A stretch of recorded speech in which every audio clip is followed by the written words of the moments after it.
This is Yamati's tale, who lived 12,000 years ago. Yamati says, Tayarti, who lived long before my time, was the greatest saint of the gay tribes. He was our Christ, our Buddha, our benefactor, and our channel to spirit. I leave it to others to tell the tales of the lesbian tribes. Tayarti did not discover gayness. Men have loved men since the beginning of time, and up till the end of our era, there were men who loved men who lived with the hunter, or carver, or arrow maker tribes. But it was Tayarti who first, in the caves, in the cold, at the edge of the dancing grounds, would gather about him other men to teach and to chant. For he saw that in his time a new healing was needed, and he saw that the power of that healing had existed all along, in the love, in the mate bonds, in the sharing that exists between two men. It was Tayarti who gathered about him the first gay tribe. Not all gay men came to him, only those who heard the call. And the call was spirit, and the call was about holding the people together, for the great thaw was beginning. And for the first time in ages beyond remembering, there were plants to eat, and fish and other animals. And as the cold lessened, as people began to move apart, new illnesses appeared, and new hostilities. Tayarti could see in his heart that the love of his people, as they traveled from village to village and from tribe to tribe, that the love of his people could speak to the whole people, could hold them together as one great tribe. For the old ways were breaking down. As the ice receded, there was more room to travel, more room for planting, and people felt the desire to settle down. As people began to live in permanent villages beside their fields, the old tribal structure fell away. When everyone moved, it didn't matter who you moved with. Hunters went off to hunt the larger animals. Potters went off to the clay fields. Fishers went to their streams. We all moved with our tribes, and we all returned to the central meeting grounds 8 times a year to visit, to dance, to sing, to exchange our goods and food. But as more and more people began to settle down, as ground needed to be broken and planted and tended, it was no longer easy for children to wander off, seeking the tribe of their own affinity. Oh, with connection to the land, marriage began. Possession began to be locked into ownership. Tayarti saw frustrations growing. With the new freedom that the end of the ice allowed, without the constant struggle against the weather, in spite of the ease and joy of new discovery, there was no sure way to heal the wounds as there had been in the past. Tayarti saw the problem, and he saw amongst his men a certain kind of energy, a pure, direct kind of healing.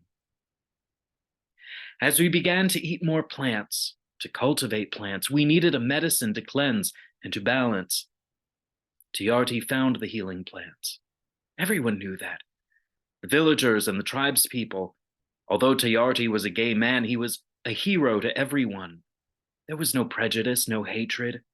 Tayarti was seen as a savior, one of many saviors, one of many men and women coming from all different places and tribes amongst the people of the connected world that surrounded the Mediterranean. He was one of many born to be a bridge between the old and the new ways. All hailed his healing, women and men, as the gay tribes hailed also the healing of straight people, but Tayarti was and is and always will be our most special saint. For wherever two men love, the blessing of Tayarti is there. Tayarti was born in Camusa, a tiny encampment at the foot of the Pyrenees. He was the third child, the first son. His father and mother were of the elk hunter tribe, who roamed far away from the rest of the tribes, following the elk herd. Tayarti knew the mountain passageways. He knew the silence of a hunter waiting. He knew the prayer to spirits. Preserve me by this needed killing. I take what I take in holiness to make holiness. He knew the prayer that the hunters would make as their spears and arrows shot for the mark. He and his sisters learned early to smell the smell of elk on trees, on air, to know the elk ways as they traveled with two other families. They set up their campfires, huddled in caves, sang their night songs. And it was the son of one of those other two families, Numiti, who became Tayarti's mate. The two of them hunted the elk together. They prayed together and they danced, sharing their bed furs, sharing their night dreams, traveling with the families, with the other women and men who came to see what the elk hunt was like, to join perhaps the elk hunters' tribe. It was only after Numiti's death, when Tayarti was 37, that Numiti came to him in a dream, telling him to gather about him men who love men, to heal. It was only then that Tayarti began to travel, moving from village to village, spreading his message, gathering men to his side. And he would teach them new dances that came to him in visions, and he would teach them the roots and the healing plants, and they would wander from encampment to encampment, from village to village, gathering here and there men who heard the calling. Tayarti had eyes of piercing gray, cold as the night and hot as the unseen edge of fire. And even in his old age, he was beautiful, surrounded by his big black wolf dogs, white beard flowing beneath those piercing eyes. And if someone stared deeply into you, you said, "Does Tayarti look out?" And we called the star Sirius, Tayarti's star. And we told again and again the story of his life and his death, how he was born into the elk hunter tribe and mated with a man named Numiti, and how after Numiti's death the call came to Tayarti to teach and to heal. So he gathered around himself men who loved men, men whom he taught the healing of rocks and plants and chanting, men with whom he traveled from camp to camp, from tribe to tribe, healing, men who went out in pairs, in groups, to do their healing. And he stayed through moon after moon with his men. And it came in the year when he was 80, and a very, very old man among our people, that the longest night of the year was also a full moon, and Tayarti gathered all his men around him. They stamped out and cleared a huge dancing ground. They danced and sang all night, Tayarti's tribe, danced and sang around a huge fire, and the cold did not touch them, for they knew the ways of making the body immune to cold by deep breathing. So they sang and they danced, men, lovers of men, and while the night faded, Tayarti left them. He began his climb away, up the foot of the mountain beneath which his followers danced. And as the sun rose, someone noticed that he had left them, and he began to follow him. He turned and stretched out his hands to still and to bless them. And they understood then, and they did not follow him. As he climbed, he became a speck against the snow, only a small red dot in the dyed red fur cloak. First a dot, then nothing against whiteness. When he was gone, his men remembered what he had said. "One day when I am dead, I will be with you all the time." And so it began that his men taught Tayarti's healings, and in the villages and in the tribes of the people were born other men who would seek out their teachings, their healings. And in their search, in their call, in their quest, they called out to Tayarti, and he answered them in the ways that he led them. And we prayed to him always, "Tayarti, teacher, healer, always present, come speak to me, heal me, give me the great gift of healing." And such was Tayarti, our teacher, our father, our saint. Of his healing, let me say this, that our tribes were composed as much of the dead as of the living, that those who had children were the guardians of the future, while those of us who were childless were seen to be guardians of the past. We were the ones who spoke to the dead after they passed beyond flesh. We were the ones who passed on advice from the dead. The dead were known to us as the children of spirit, They were not seen as gone from us, but only changed.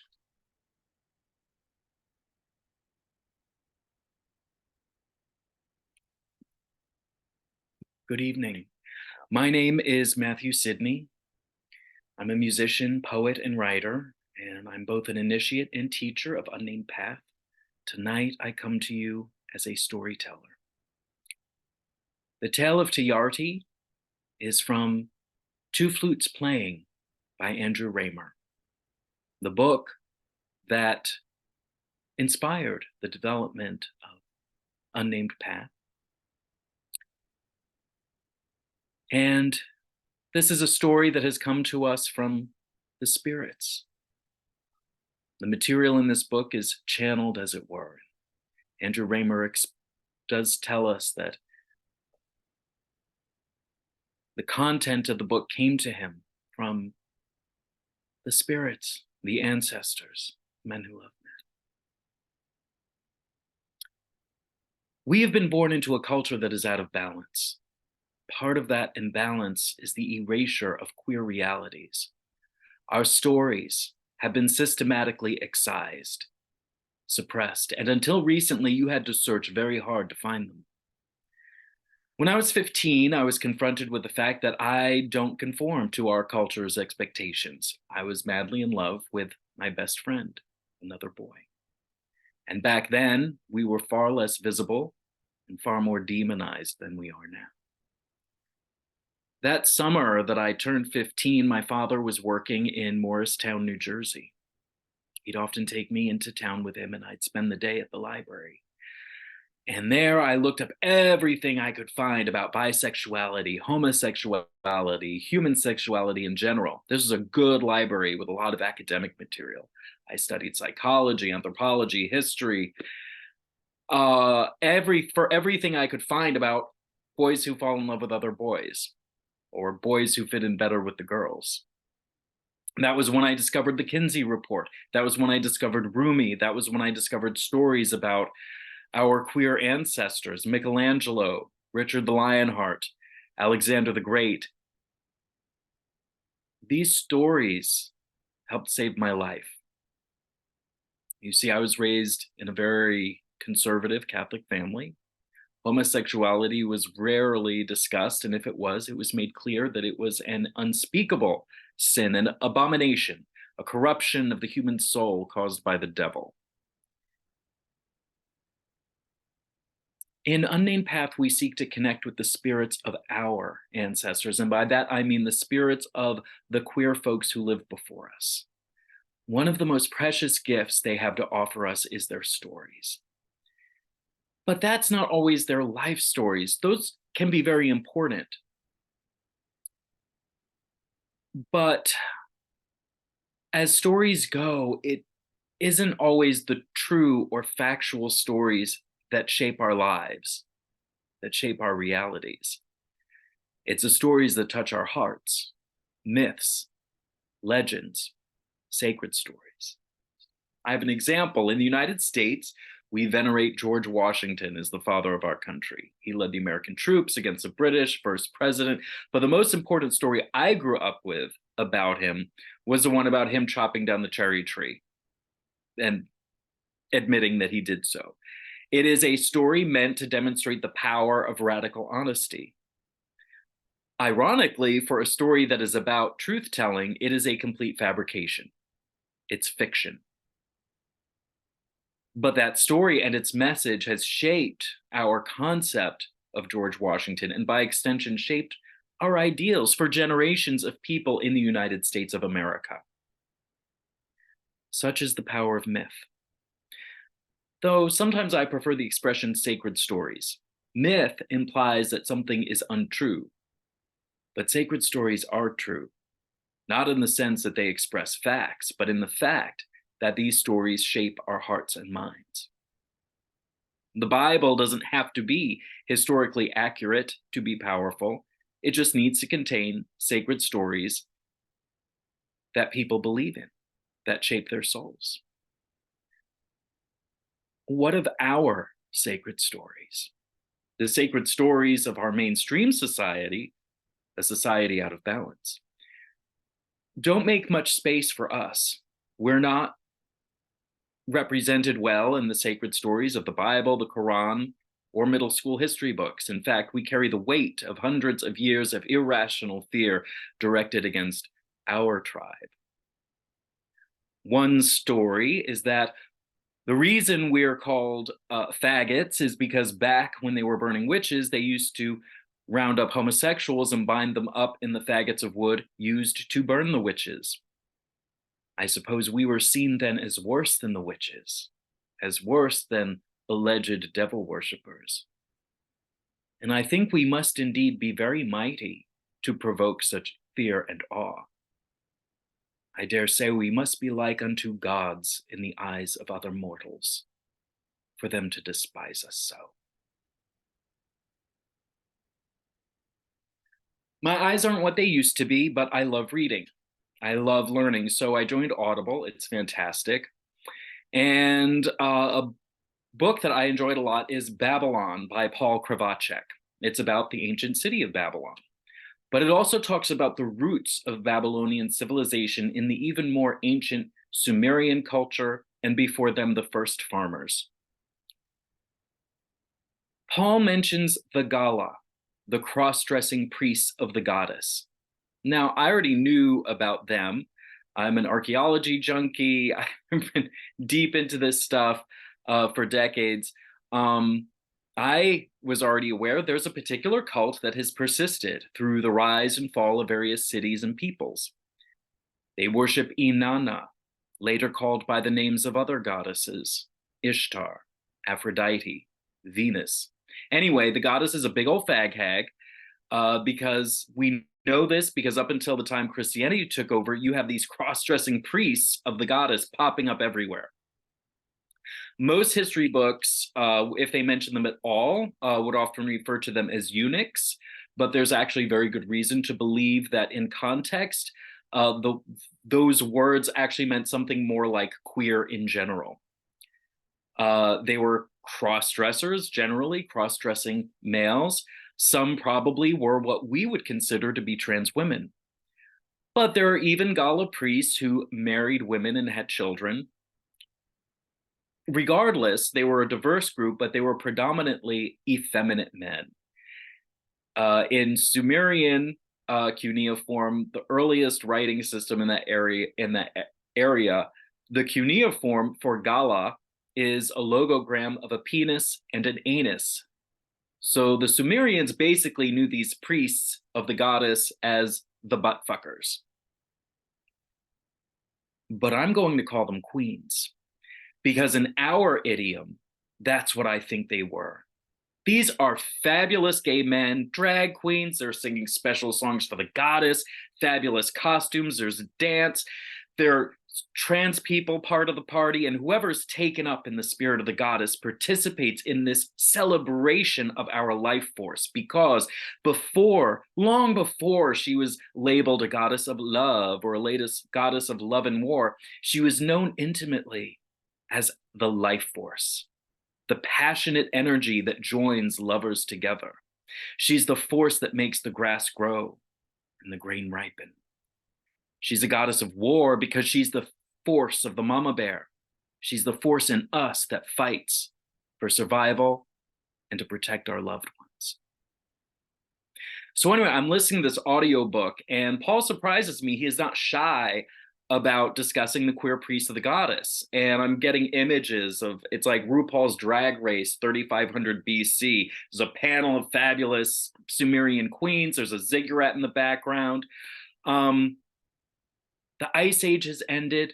The seas have risen. What were once forests and plains are becoming desert. Folks are starting to crowd the river valleys.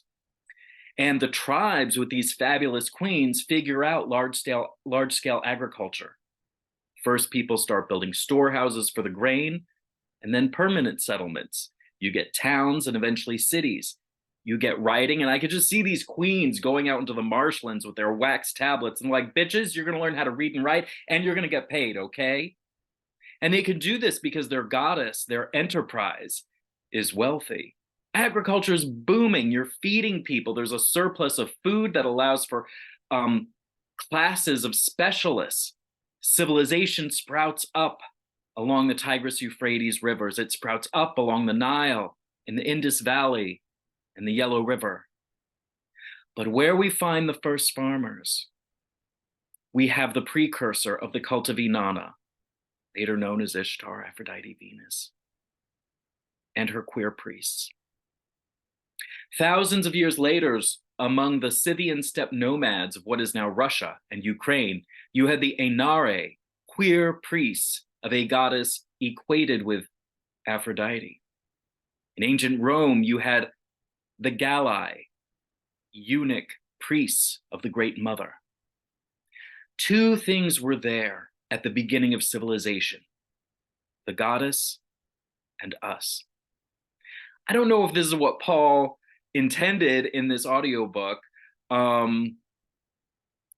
the way he tells the story, I'm picturing fabulous Neolithic drag queens masterminding the birth of civilization.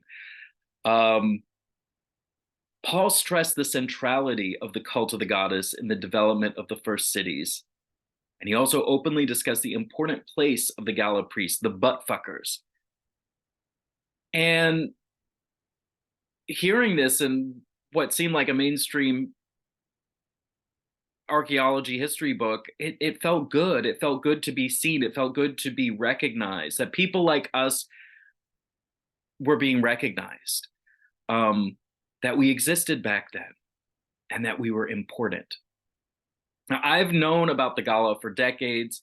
It's something that's been whispered about in small press books and obscure academic papers, but it's different when it's discussed openly in a popular history audiobook. It's freeing. And I think about how different our lives would be if this stuff hadn't been hidden. Yeah, the LGBT plus movement is historically very new, probably unprecedented, and is arguably predicated on concepts that didn't exist 5,000 to 6,000 years ago, but there have always been queer people. Whatever the labels are and however arbitrary they may be, we've always been here. And we got to tell our kids that. We got to tell the young people that. We got to teach them the truth. The Ice Age, we were there. Mesopotamia, we were there. Egypt, Greece, Rome, Japan, we were there, contributing our gifts, our talents, our insight, our love, our passion, and our stories. Michelangelo kept it alive.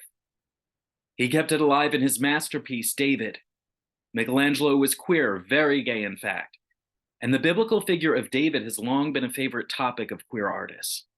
You see, in the Bible, when David mourned the death of his boyfriend, it said that he cried out that his beloved's love was, quote, surpassing the love of women. And there are other delicious scenes in that part of the Bible that stresses their intimacy. Anyway, it's obvious that they are not just bros. And their relationship is important because, in a sense, the oaths that these two characters, David and Jonathan, speak to each other seem to legitimize David's claim to the throne of Israel. It's his boyfriend, Jonathan, who's the son and heir of the previous king. But if they are recognized as partners, then it's a logical and smooth transition for David to become king when Jonathan and the previous king are killed. Now, I've read the Bible cover to cover, and personally, for me, most of it is But there's some good stuff. Samuel 1 and 2, you don't even have to adapt it. It's ready for the big screen. I'm talking pre-Hayes Hollywood. We start with the brooding king. His position is uneasy. These people have never had a king before. They used to be slaves in Egypt. And when the people came to the promised land and they saw that all their neighbors had kings, they went to their wise man, Samuel, give us a king. We want to be like the cool people. We want to be like the Philistines and the Canaanites. And Samuel said to them, if our God wanted us to have a king, we would have one. But our God chose us to be special. Well, the people weren't having it. Listen, old man, we want a king or we're not going to listen to you anymore. Well, Samuel knew better than to push the point. He wasn't stupid. And he's a prophet, so somehow he thinks he can divine God's will. Some say, so there's some scholars who say that they used to use these colored stones, randomly draw them from a pouch to divine God's will. Others say that they used to use cannabis to go into a trance and they would speak to God's messenger spirits, the angels. The Bible just makes it sound like this old man is hearing voices in his head. God's all, I don't want kingship and all that for my people, but that tall guy over there, he'll be good enough for now. So Samuel grabs his tall, good looking sucker, Saul, and he becomes the first king. And in the beginning, he does a good job. He does all right. But over time, not so much. They say absolute power corrupts absolutely. It comes to pass that a dark mood and a bad spirit comes over the king. He becomes moody, unpredictable, violent, and the court tries everything to cure the king. Finally, they hear of this poor shepherd boy who happens to be a gifted musician, and they bring this young man, David, to the court, and his music does make the king feel better for a little while. Now, fast forward, the Israelites are being challenged by the Philistines, and their champion, the giant Goliath, tells them, bring out your champion and we will fight single combat. Well, the Israelites are scared shitless. And it's only this little shepherd, the minstrel, who volunteers. And to everyone's amazement, he actually kills the giant with a slingshot. So overnight, David's a superstar. And the king's son is clearly head over heels in love with him. And David and the king's son Jonathan become closer. They swear oaths to one another. And it's clear that Jonathan is intending for David to be his co-ruler when the time comes. And he has all these great plans for the kingdom. Jonathan knows that David is special. He knows that their God has chosen David, and Jonathan accepts their God's plan. Well, the king doesn't like this relationship between his son and the shepherd minstrel. And the king's like, oh, he's just this little thing. He's just using you. So what if he got a lucky shot with that Goliath? Well, we already know the king's unstable. He has an episode. He tries to kill David. After a tearful farewell for now, Jonathan helps David and his followers go into hiding. The king starts hunting for him in the countryside. That doesn't last too long because then they have to fight the Philistines again. There's a big battle with the Philistines. Both the king and David's boyfriend are killed. And that's how David becomes the Messiah, ruler of the Israelites. The point of all this is not whether or not David and Jonathan were actually gay. And to be honest, we can't even know if they ever even existed. But we know their story exists. And we know that this story has inspired queer ancestors for hundreds, maybe even thousands of years. And this is why Michelangelo's David is iconic for us. For me, it's very much Jonathan's story. I see him as the hero. The biblical text never tells us what David is really thinking. But it's plain that Jonathan is in love, and it's plain that Jonathan will do anything for and give anything to David. He's thinking of the future. And every time David is being modest or trying to deny his destiny, it's Jonathan who believes in him, who believes in their God's plan for him. And it's clear that he's imagining that they're going to be co-rulers. They're going to undo all the wrongs that the old king did during his madness. But that doesn't get to happen because of Jonathan's untimely death. Anyway, there is an amazing scene in the text where the king lets loose on his son. And I think it's a scene many of us can relate to. The father does not approve of this relationship between his son and David, and he loses his shit and calls him something like, you son of a bitch, you should be ashamed of the way you fawn over this young shepherd. And it's a moment I think a lot of us can relate to because so many of us have had moments where we've been rejected by our parents simply for loving authentically. But Jonathan persists. He knows in his heart that God blesses this relationship. And out of everyone in the story, he's the one with the most solid faith. Alas, he dies at the end, and David has to carry on without his beloved Jonathan. For the ancient Greeks, the great love affair of all time is not that between Helen of Troy and Paris, nor is it that between Hercules and who is it, Meg? It's a relationship between two men, Achilles and Patroclus. Again, we can't know if these characters were originally meant to be read as bisexual or if theirs was just supposed to be understood as an intense friendship. But nevertheless, their story has inspired same-sex lovers for thousands of years. Even in ancient times, same-sex lovers would make offerings at the grave of Patroclus in what is now Turkey. Now, I don't know if they still teach it, but back when I was in high school, we studied some Greek mythology and a little bit of Homer, who wrote the Iliad and the Odyssey. The Iliad, widely considered the greatest work of literature in ancient times, and still considered pretty important today, tells the story of the hero Achilles during the latter part of the Trojan War. And a major plot point is his intimate relationship with another male warrior, Patroclus. In a nutshell, Achilles gets bent out of shape when King Agamemnon insists on taking his slave girl. So Achilles decides he's not going to help the Greeks anymore. He goes off to pout. But his boyfriend decides, well, since he's pouting, I'm going to dress up in Achilles' armor and pretend to be him in order to rally the troops. Unfortunately, Patroclus is killed. Achilles finds out, loses his shit, and finally returns to the battle. Not that they really needed him, because Odysseus comes up with the Trojan horse idea, and that's really how they defeat the Trojans. But anyway, I'm intrigued about this slave girl. Achilles has this young woman, this girl, that, you know, back then it's a Bronze Age. You know, you take your enemy's women folk as booty. And he has this Trojan girl, a slave, and the king Agamemnon insists on taking her for himself. And this kind of drives the madness of Achilles. The interesting thing is that there's nothing in the text that suggests any bad feelings between this slave girl and Achilles. In fact, she seems pretty sympathetic towards him.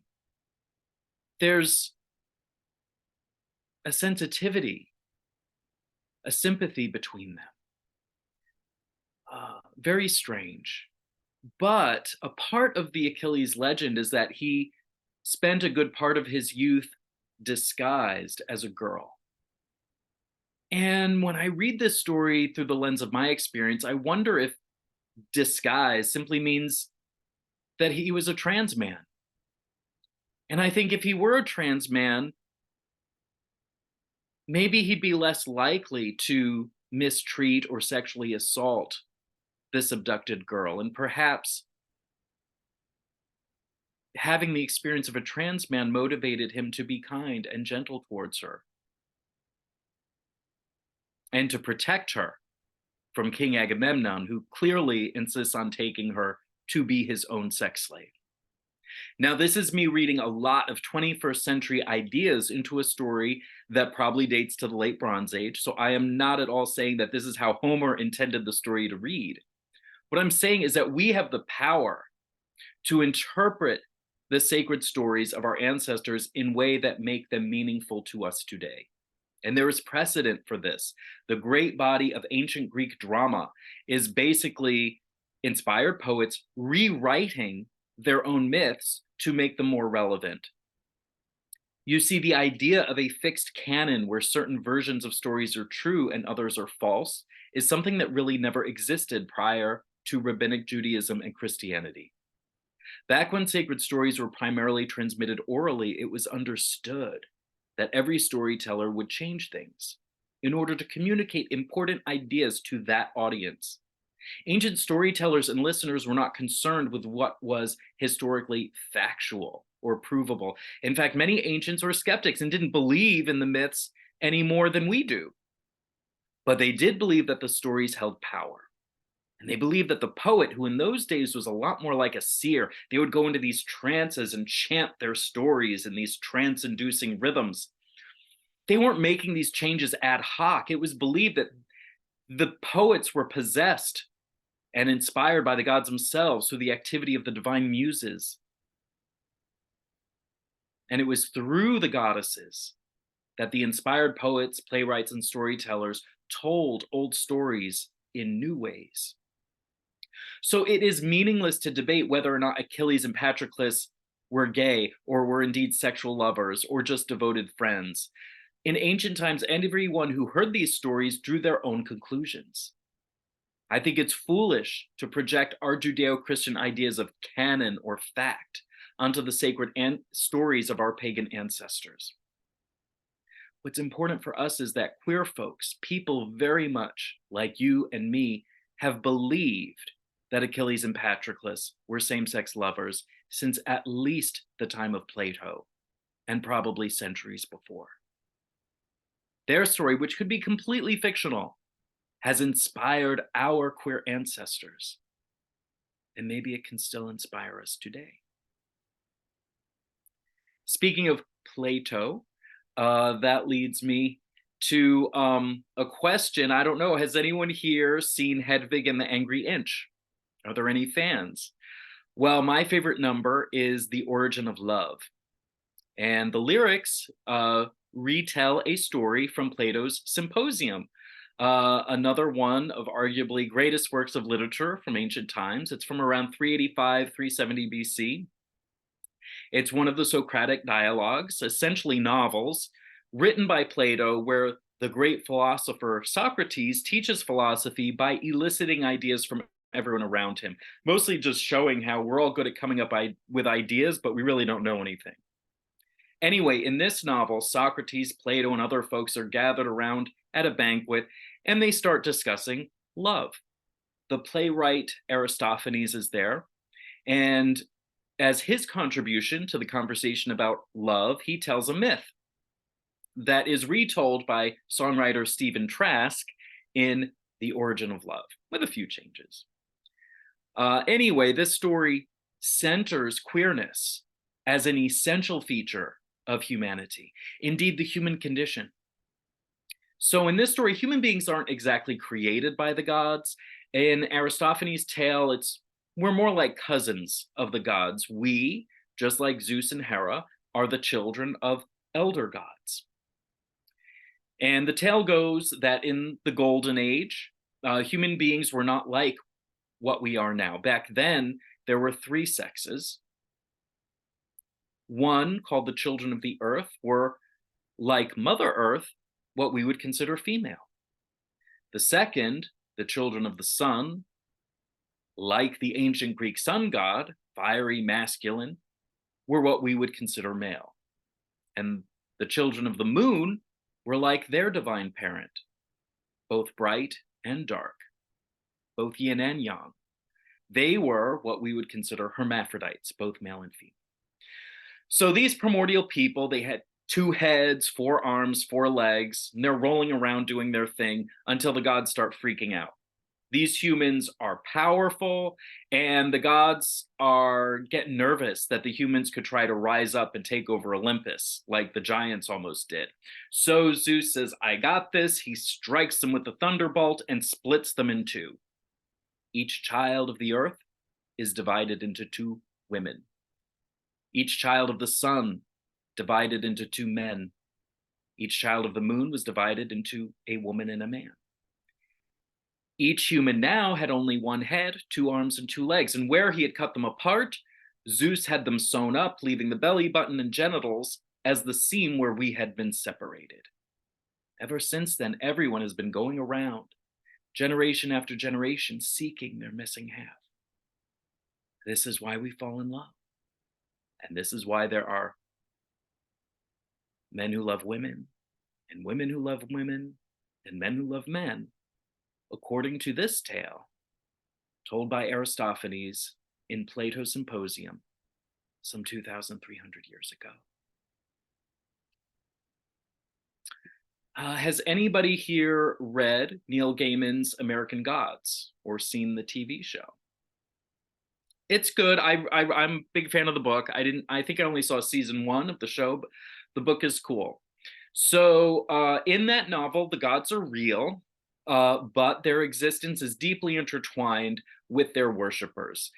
In the novel, it is what we believe about our gods and how we relate to them that shapes their nature. Furthermore, well-known deities might exist in multiple forms or avatars. So you can actually have a white Republican Jesus as a real spiritual entity with whom his worshippers interact. And you, at the same time, you can have a brown socialist Jesus who is a real spiritual entity with whom his worshippers interact. And if you study ancient Greek and Roman religion, it's not too far a stretch because in ancient times, our ancient ancestors actually did believe that gods existed in multiple forms. The fact is, in ancient times, they did not believe there was just a singular Zeus. They believed in numerous Zanes. And I just found out recently the plural for Zeus is Zanes. And we thought English was weird. Anyway, if we borrow terminology from Sanskrit, we could think of these Zanes as innumerable avatars of a singular Zeus who exists on a higher level.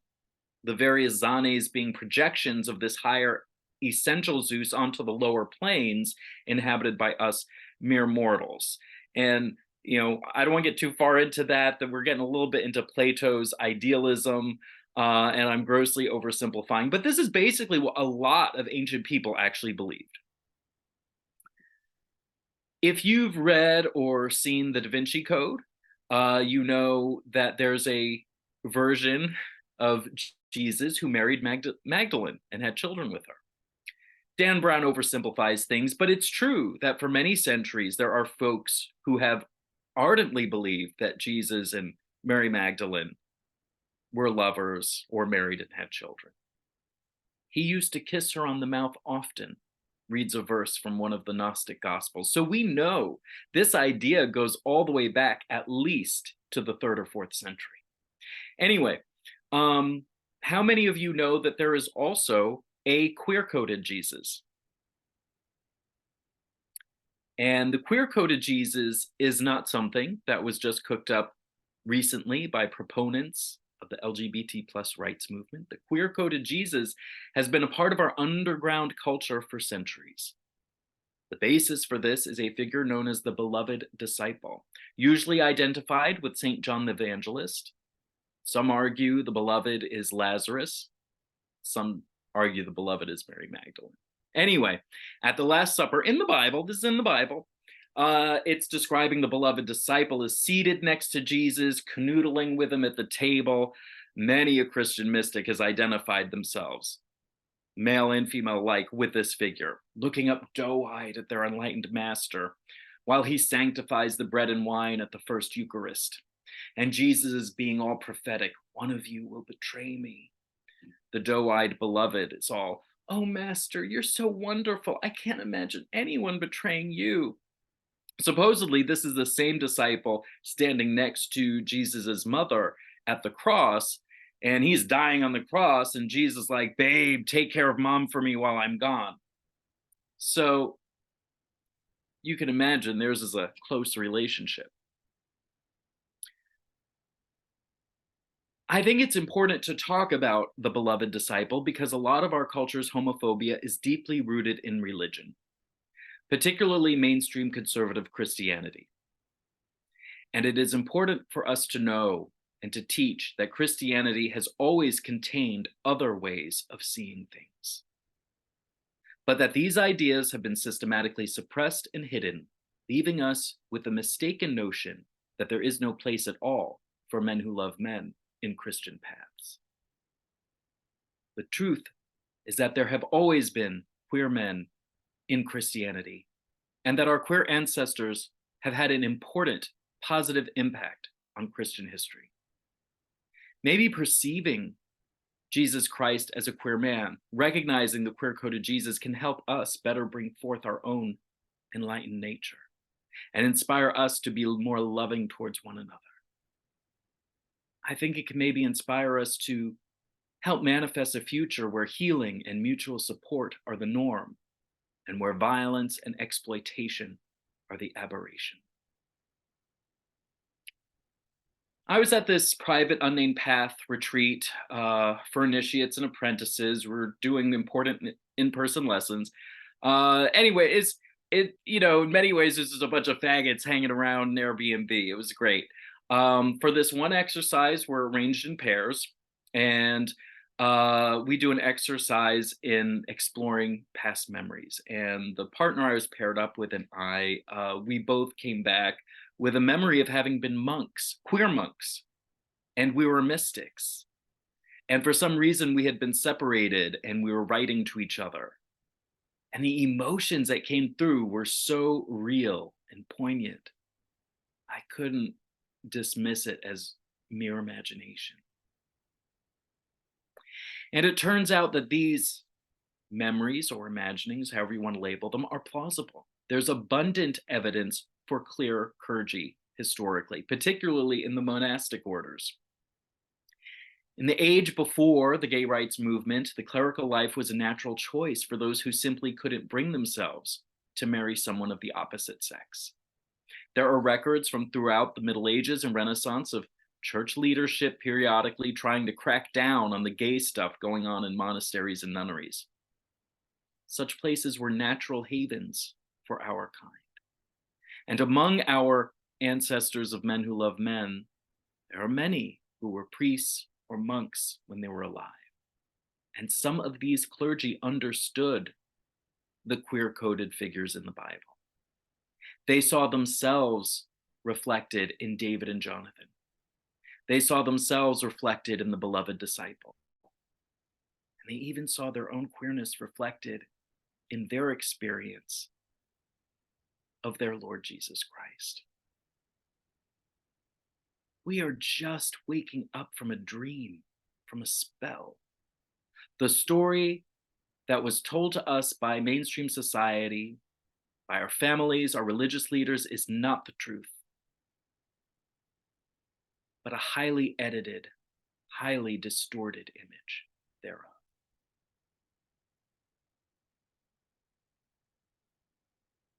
For many centuries, we and our ancestors have lived under a lie.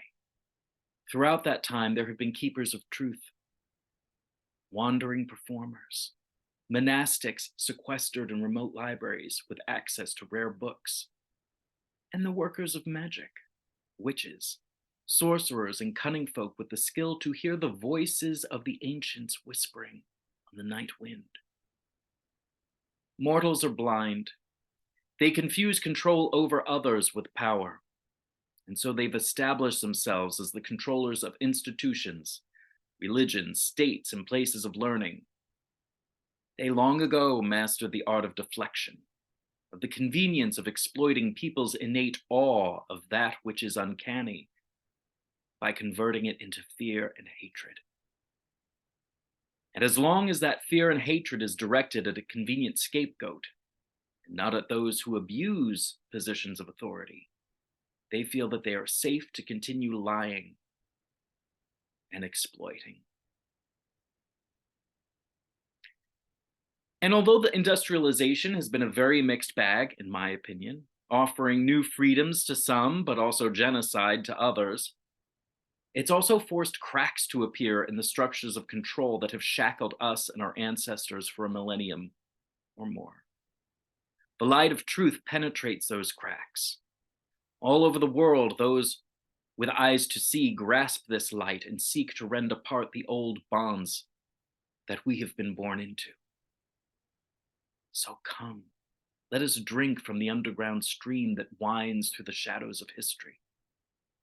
It was there among the early Christians, especially the brothers in Christ who loved one another and participated in the rite of adelphopoiesis. It flowed in the lives of the pirates, many of whom were men who loved men and who instituted matillage, a sort of same-sex civil union. It was the well from which Oscar Wilde drew his inspiration. It has been encoded in Hollywood films since the silent era, Harry Hay, Will Roscoe, Andrew Raymer. These are only a few of the most recent guides to a powerful, magical heritage that belongs to us. Things are much better for us now, certainly, but we're still being fed lies. I feel, even our LGBT plus media offers us really only two very shallow choices. One path is the road of blending in, bow our heads to the systems of control, prove to society that we are harmless, get same sex married, have kids, live in the suburbs, show the straights that we're the same as they are, go to PTA meetings, but don't be bisexual, don't be polyamorous, don't be kinky, don't be trans unless you're passing. The second path is that of slow suicide, circuit parties, chemsex, bug chasing, addiction. Throw away your youth and dignity by flipping a big middle finger to the system in a way that actually does our enemies' work for us. They don't need to kill us anymore if we slowly kill ourselves. These are the two paths being marketed to us. But there is a third way, a bonny road that winds about the ferny brae. That is where our goddess calls. It is the path of remembering and reclaiming. It is the path of true power, of healing, dignity, self-confidence, and grace. We are not alone in this world. There is divinity and divine power everywhere. And for those of us who pause long enough to listen to the divine has always had the same message. Religious systems promote lies intended to control the masses. You are loved. You are special. You and your gifts are needed to help bring the human beings back into balance with nature and with the divine. For in fact, they're the same. Some time ago in the West, there lived 3 sorcerers. But they were not only sorcerers. They were brothers of a sort, members of a clandestine tribe. Their people had been persecuted for centuries and driven underground. Their people had long been scorned and hated. A terrible plague came to afflict their kind, and some even said it was a divine punishment for this tribe's innate sinfulness. These 3 sorcerers were wont to cross the hedge and journey to the other side where the spirits dwell. There the 3 at last encountered the ancestors of their scapegoated tribe. These ancestors told them the truth. They were not sinful. They were not being punished by the divine. No, their people were blessed, and they had a sacred role to play assigned to them by divine will. Their sickness was a purification, like a shaman's sickness that tempers the soul. They were called to be healers. The blessed spirits gave them healing symbols. They received sacred runes and spells that would help them stay in contact with these ancestors so that they might continue to learn and to teach what they learned to the rest of the tribe. One of these 3 was called Hyperion, and though he has long crossed over to dwell with the ancestors, he helped establish a network of brothers, keepers of certain mysteries, who serve their communities and continue to teach others. Hyperion tells us that reading Two Flutes Playing by Andrew Raymer inspired him to seek out the gay ancestors. And it is from that book that we get Yamati's tale that I told you in the beginning.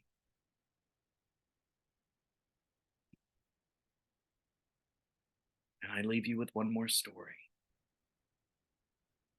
So long ago, a certain time, a certain place, there was a boy. He wasn't like the other boys, he was different. He looked normal enough, but something was off. He couldn't stay out in the sun too long. He enjoyed being alone in the woods or beneath the stars at night. And he knew things. He could see and hear what others couldn't. But because nobody else could see or hear what he did, they thought he was making up stories. And so he learned to keep his visions to himself. Now his grandmother gave him a secret talisman. "Keep this always," she said. "It will protect you."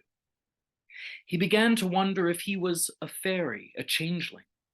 Now, most people then, just like now, didn't really believe in fairies, but Just like us, they had stories and superstitions. The boy eventually left his family to find out more about who he was and why he was different. He sought to learn more about the fairies. He heard about a witch who lived in the swamps. She knew about fairies, they said, and indeed she did, for witches and fairies are ever close beside one another. The people there warned him not to seek her out. She's powerful, they said, and cruel. But the boy craved knowledge, and he went. This witch, she talked to the gator, they said. She talked to the heron. She talked to Old Man Cypress and the spirits of the pines. She was the swamp witch. This boy went into the swamp and he met the witch. She put on a pleasing appearance and worked her magic. The boy was lonely and vulnerable. Soon he was under her sway, and he lived with her for 11 years. But throughout those years, he kept his grandmother's talisman close. One night, it spoke to him. "You must go," it said. "The swamp witch is mad, and she plans to devour you. You must take her staff and go." The boy, now a young man, waited and planned. One night, when the witch was asleep, he took the staff and slipped into the darkness. But the witch's spirits were watching, and they woke her. She followed him into the swamp. There was a terrible duel. The clouds gathered, thunder growled, and lightning flashed. The young man raised the staff, and a bolt of divine power coursed through him. The witch was vanquished, and now he possessed the power of the swamp witch. Now he talked to the gator and the heron, and with Old Man Cypress and the spirits of the pines. "Look at the markings on the staff," his grandmother's talisman urged him. He read the runes that were engraved there. It was his own name. The staff that the swamp witch had kept, in fact, had belonged to him and been meant for him the whole time. With his magical gifts, this young man traveled to the seashore and there began to meet other people like himself, people who were different, people who were touched by the spirits, people who possessed peculiar gifts. And among these people, he learned the arts of cunning and healing and knowing from a distance in time and space. Ever thirsting for wisdom, he wandered abroad, acquiring knowledge. But he was also generous and kind, sharing with those who were keen to receive. He went to the city and sought out rare tomes in ancient libraries. There he began to learn the truth, that the fairies were real, and they had always lived beside the mortals. He learned that it was they who taught humans all the arts of civilization: farming, astronomy, navigation, writing, mathematics, medicine. He learned of how the truth had been hidden. He witnessed the volumes that had been rewritten many generations ago when the jealous mortals thought they had been rid of the fairies and could at last write them out of history. But mortals cannot live, at least not live well, without their cousins, the fairies. The two are part of a multidimensional, spiritual, or magical ecosystem. The mortals were now living out of balance. They would need the fairies to survive what was to come. For you see, the fairies were not gone. They were never gone, no. An evil magician had cast a spell that made all the fairies forget who they are. And our young man, now actually middle-aged, began waking up his fellows one by one, breaking the spell of forgetfulness. And the fairies began, each and every one, to reclaim the magic they had forgotten under the magician's spell. And so it was with his talisman and with his staff. He journeyed west and there found the elders of his kind and grew in the ways of his true people. All across the land the fairy folk awakened, and their power was overwhelming. A terrible storm that had been prophesied came to pass. Many were lost, but the fairy folk saved the children, and when the storm passed, it was they who rebuilt. And the man, our swamp witch, he settled in the west, where he spent his final days. but some say he never died. No, he lived on, and lives on still, his breath having become one with the wind, his body earth. He is everywhere, and everywhere he is, he whispers, awaken.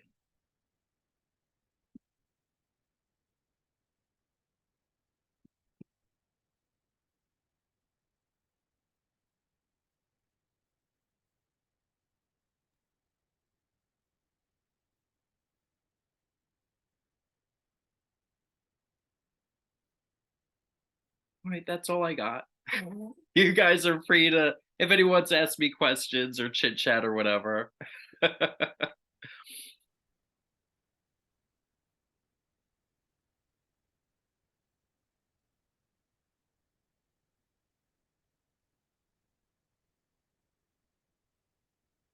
Well, thank you so much. That was very, very interesting. Anyway, just to let everybody know a couple of things that are still coming up. So we do have at 10:30 p.m. Eastern Time an after-hours social hosted by Dallin. In order to access that, you would either need to go into our Facebook group and look for the rooms option, or there are a couple non-Facebook people I did send a link to. Some people have been having trouble getting into that. Uh, it's not really intuitive how to get into the room. Uh, but anyway, I wish you luck if you're if you're doing that tonight. As far as anything else, remember daylight savings time tonight. We fall back an hour, so everything tomorrow will be adjusted to daylight savings time. One last announcement. There's one slight change to the schedule tomorrow. We're going to be doing the closing ritual at 8:30 p.m. Eastern Time. We moved it back a little bit to give Thomas Prower a little bit more time for part two of his global queer mythology workshop tomorrow.